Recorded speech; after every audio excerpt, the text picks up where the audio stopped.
This morning we are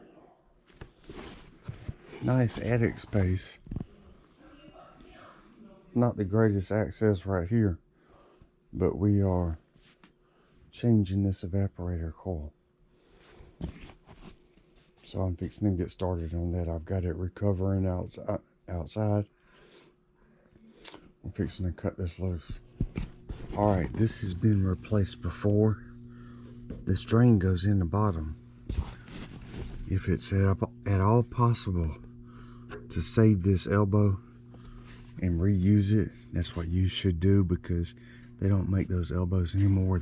The threaded part is longer than a normal threaded elbow, but they do make these little straight adapters that you can use. But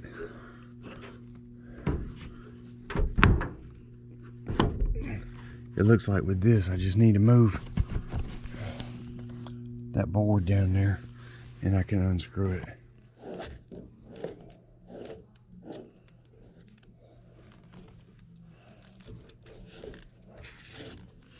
You can see on this coil where it was leaking. You see all that oil right there. Up here it was leaking. I also found leaks down here. But it's a 21-year-old system, but they still decided to replace the coil. So that's what we're going to do. I'm going to convert this to R422B instead of R22.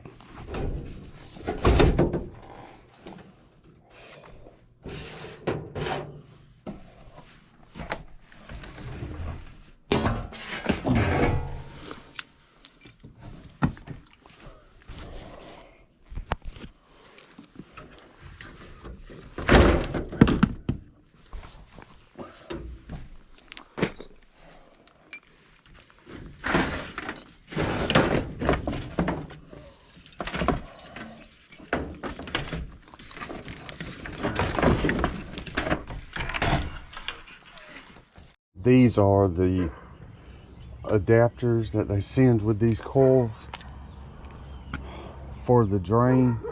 They don't make those elbows with the long neck on them anymore, so you have to use one of these and cut it off and put an elbow on it if you can't save the elbow that's in there.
Now let's do this 7/8.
See if I can get up without bumping this.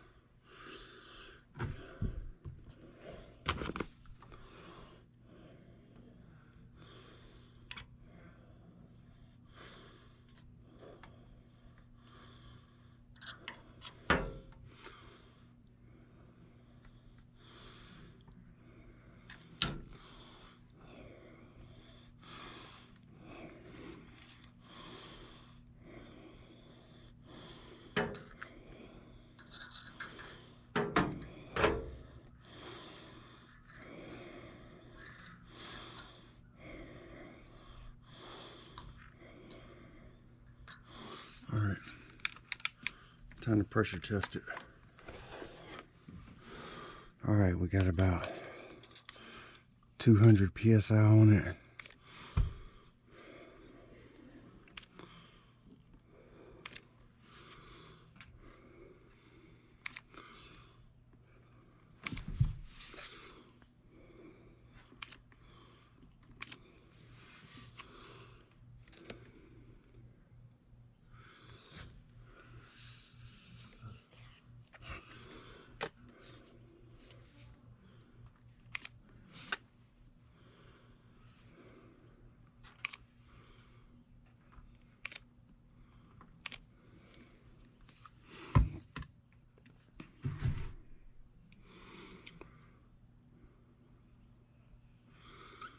I'm not seeing anything.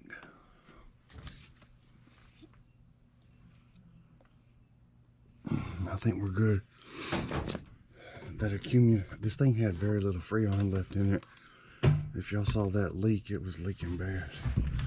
But there's still Freon in the accumulator. So it's time to fill a vacuum. All right, now I'm gonna try to hook up this drain. Once again, you're not gonna find this elbow anywhere, so try to reuse it if you can.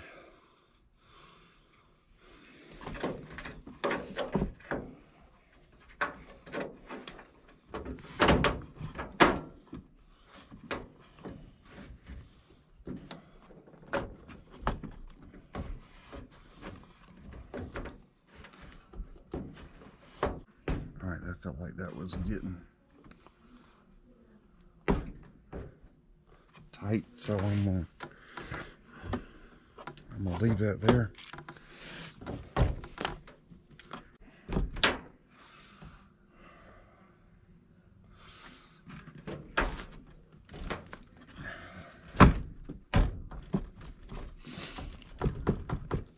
I'm gonna leave that like that. I'm not gonna glue it.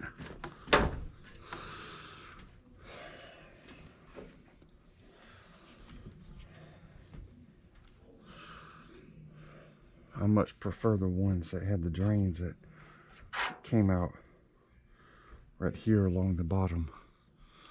But that's not what I got.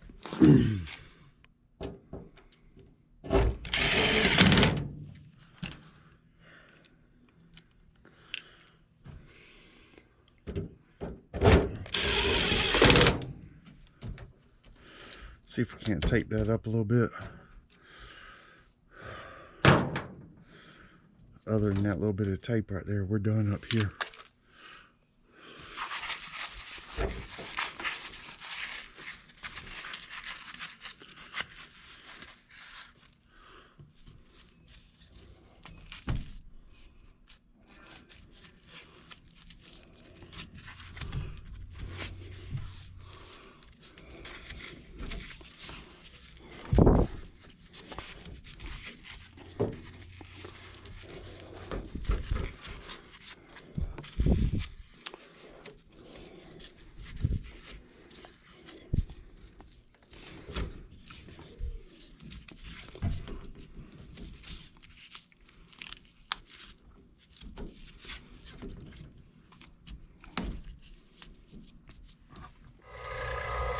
I seem to have leveled off right around 950.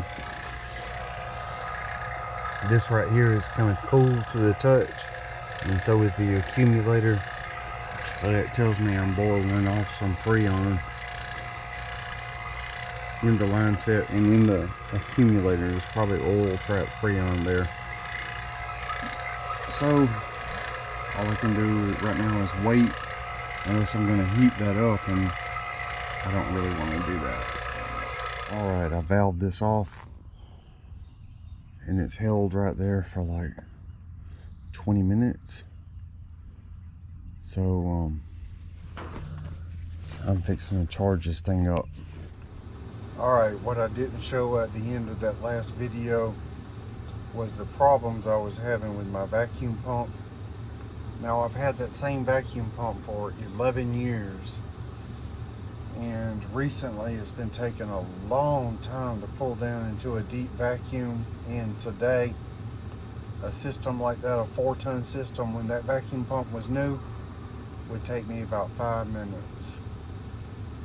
But today, it would not pull down below like 750 microns. And I know I had a tight system because I could valve it off and it would hold, but it just would not go any lower. And I waited like an hour and 15, hour and 20 minutes. All the oil trapped Freon had long since been gone, and I couldn't get it any lower.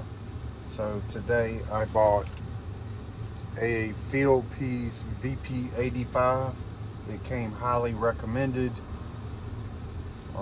but having to wait hours and hours for a system to pull down, just especially when you know you got a tight system, it's frustrating. And 11 years is long enough for a vacuum pump. I sent it off to have it rebuilt, and I'll use it as a backup. I'll keep it at my shop, but on the next job where I have to open up a system, we'll be trying out this new vacuum pump, and I'll do a review on it for you, let you know how it does.